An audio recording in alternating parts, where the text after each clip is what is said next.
Okay, picture this. You're in a system design interview, and you get a question like this. Your services are scaling up and down. Their IPs are constantly changing. So how do they find each other? Your answer to that question can seriously make or break the entire interview. So today, we're going to do a masterclass on service discovery to make sure you absolutely nail it. So let's really dig into the core problem here. You see, in any modern cloud system, your services aren't these static, predictable things. They're what we call ephemeral. They're spinning up, shutting down, and moving around all the time.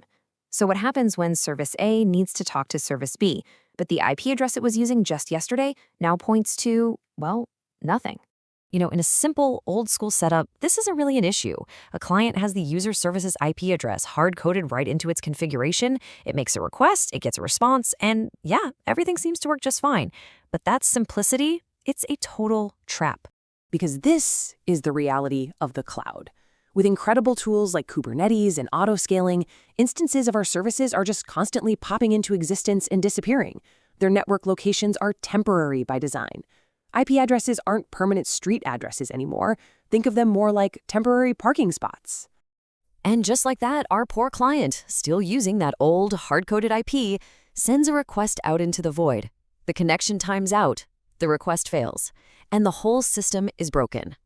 This is exactly why hard-coding IPs is an absolute recipe for disaster in any modern dynamic system. So, how do we fix this catastrophic failure? We obviously need a much smarter, more dynamic way for our services to find each other. The solution is this really elegant pattern built around one central component, the service registry. This whole pattern is called service discovery. And honestly, the best way to think of it is like a dynamic digital phone book for all of your services.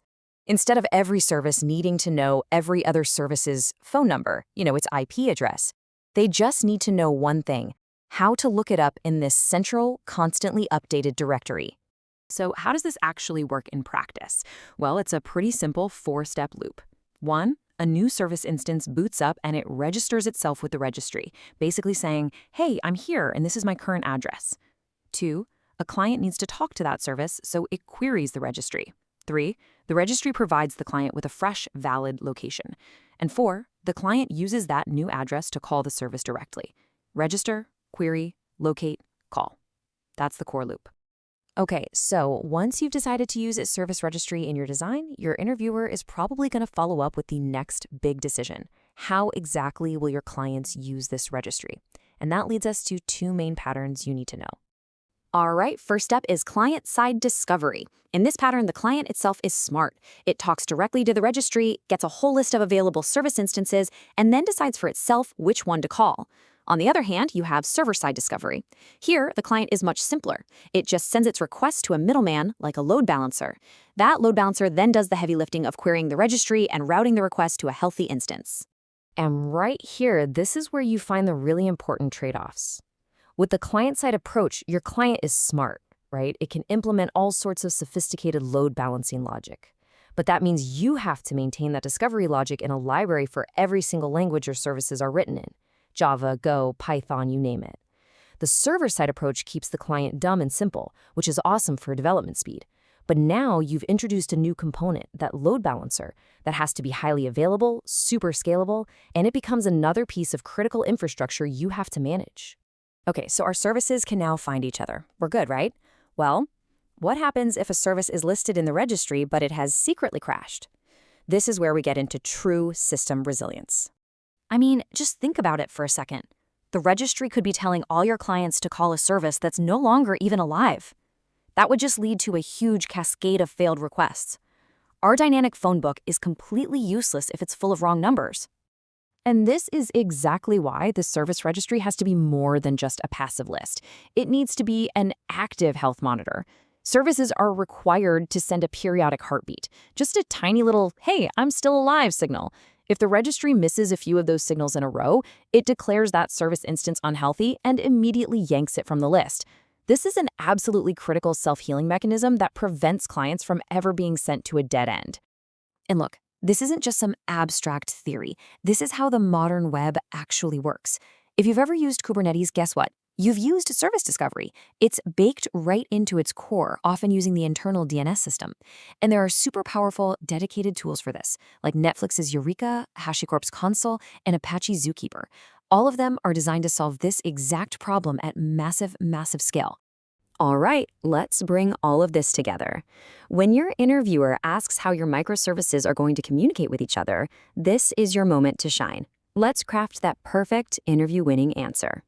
You start with a strong, confident statement, something just like this. It immediately signals to the interviewer that you understand the core problem of dynamic IPs and you already know the established industry-standard pattern to solve it. This is a massive green flag. Then, you just walk them through your thought process, just like we did here. First, frame the problem. Hard-coded IPs just don't scale. Second, propose the service registry pattern as the solution. Third, you show your depth by confidently discussing the trade-offs between client-side and server-side discovery. And finally, and honestly, this is the part that seals the deal, you emphasize that none of this works without robust health checks for fault tolerance. And here's what's going to set you apart from other candidates. Avoid these common traps. The biggest one is forgetting to mention health checks.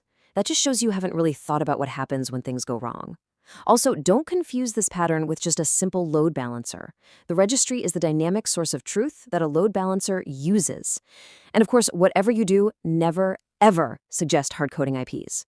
So, if there is one single thing you take away from all of this, let it be this.